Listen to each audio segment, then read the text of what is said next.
آپ کو معلوم ہے کہ ماہ ربیع الاول کا آغاز ہو چکا ہے، دوسری تاریخ ختم ہوئی اور آج ہم تیسری شب میں اس وقت یہاں بیٹھے ہیں۔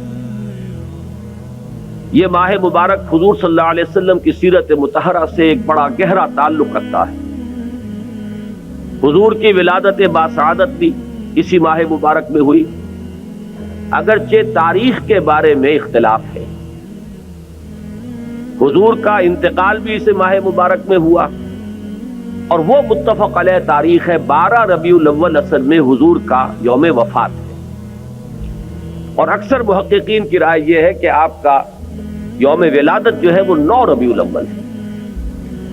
یہی وجہ ہے کہ مجھے یاد ہے کہ ہمارے بچپن میں اس دن کو جو لوگ کچھ تھوڑا بہت مناتے بھی تھے تو 12 وفات کے نام سے در حقیقت یہ نام یاد کیا جاتا تھا۔ حضور صلی اللہ علیہ وسلم کی وفات کا دن ہے، کچھ کھانا پکا کر کچھ غریبوں کو مساکین کو کھلانا، یہ در حقیقت چیز تھی کہ جو اب ہوتے ہوتے اس نے بہت ہی ایک دوسری صورت اختیار کر لی ہے۔ اب یہ ایک جشن بن گیا ہے اور ایک عید کا سا سما، بلکہ واقعہ یہ ہے کہ جو اصل 2 عیدیں ہیں وہ کہیں پیچھے چلی گئی ہیں، اور یہ جو 2 عیدیں ہم نے ایجاد کی ہیں، ایک عید میلاد النبی اور ایک عید استقلال، اگر ہم جائزہ لیں تو شاید یہ 2 جو ہے یہ زیادہ فور گراؤنڈ میں آ چکی ہیں۔ لیکن یہ کہ جہاں تک آپ کی ولادت اور آپ کے وفات کا اس ماہ مبارک میں ہونا ہے وہ ثابت ہے۔ مزید برآں حضور کا ورود مدینہ منورہ میں بھی ماہ ربیع الاول میں ہوا ہے۔ اس پہلو سے اگر اس ماہ مبارک میں ہم سیرت النبی کے مطالعے کا ایک خاص موضوع رکھیں، کسی تاریخ کے تعین کے بغیر اس مہینے کی مناسبت سے سیرت مطہرہ پر گفتگویں ہوں، غور و فکر ہو، اور اس میں بھی عملی پہلو سامنے ہو، اتباع کا جذبہ ہو، سمجھنا سمجھانا اس لیے ہو کہ اس پر عمل کرنا ہے، تو یقیناً یہ چیز ہمارے لیے بہت مفید ہوگی اور ہمارے بہت سے امراض کا شاید اس سے مداوع ہو سکے۔ یاخذون بسنتہ ویقتدون بامرہ ثم انہا تخلف من بعدہم خلوف۔ پھر ہمیشہ یہ ہوتا ہے، ہر نبی کا جاننے والوں میں، پہچاننے والوں میں، ماننے والوں میں ہوا ہے، امت محمد بھی مستثنیٰ نہیں ہے۔ یقولون ما لا یفعلون ویفعلون ما لا یؤمرون۔ یہاں نوٹ کیجئے کہ وہ کہتے وہ تھے جو کرتے نہیں تھے، اور کرتے وہ تھے جس کا حکم نہیں۔ عید میلاد النبی کیا حضور کا حکم ہے؟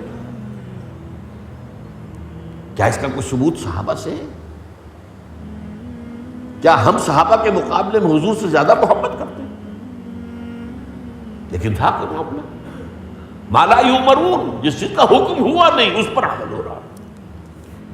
یہ ہے در حقیقت رسم پرستی، اور رسم کے اندر پھر اضافہ ہوتے چلا جاتا، اس پر ردے پر چڑھتے چلے جانا جو ہے، یہ دوسرا سبب ہے۔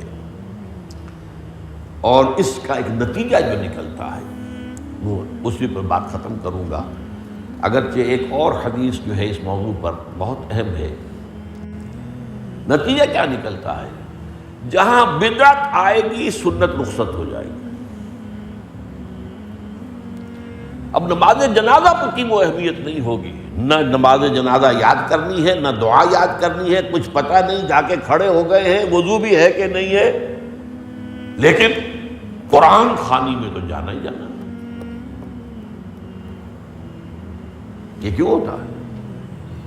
ورنہ یہ کہ نماز کی اہمیت ہوتی، نماز جنازہ کی، آپ اگرچہ عربی نہیں آتی لیکن ترجمہ تو اس دعا کا یاد کر لینا کوئی مشکل کام نہیں ہے، تاکہ کھڑے ہوں دل سے دعا مانگے۔ تو جہاں بدعت آئے گی وہاں سنت جو ہے اس کی حیثیت کم ہو جائے گی، اس کا استخفاف ہوگا یا غائب ہو جائے گا۔